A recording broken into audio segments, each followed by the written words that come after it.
Tout près de l'église abbatiale, le cellier, l'un des bâtiments les plus anciens de l'abbaye de l'Épau. Les fouilles archéologiques menées à l'intérieur et aux abords de l'édifice ont mis à jour une partie de l'histoire cachée de l'ancienne abbaye cistercienne. La principale découverte, ça a été un grand bras de canalisation, donc un conduit qui permet d'évacuer l'eau à l'intérieur de l'abbaye. Ce qui était super intéressant, c'est qu'il arrive, il fait 45 cm de large, il est très étroit et il s'élargit pour atteindre 1,60 m et vraiment charrier l'eau à l'extérieur de l'ensemble abbatial. Et il est très bien construit, c'est une belle construction, probablement très ancienne, qui fonctionne avec tout un réseau hydraulique qui est présent au sein de l'abbaye.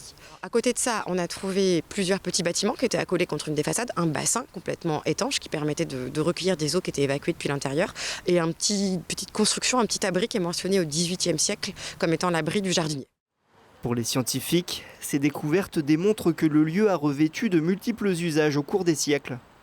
C'est vraiment un bâtiment qui est en dehors de l'espace abbatial, il est au bord du chemin, on le remarque, il est très bien construit et il est petit à petit mentionné dans les textes comme une écurie puis une bergerie et effectivement il reste à l'intérieur des éléments qui nous indiquent qu'il a servi à un usage agricole, il y avait des mangeoires, il y avait des animaux qui vivaient à l'intérieur et ça c'est une époque plus récente.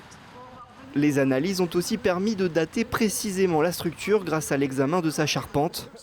L'origine du cellier remonte à la toute première campagne de construction de l'abbaye, à la fin des années 1220.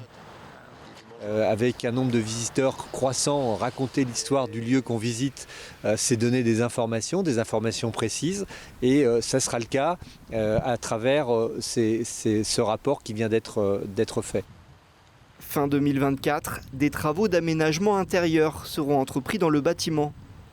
Le cellier transformera une fois encore ses usages pour devenir un espace dédié à la jeunesse.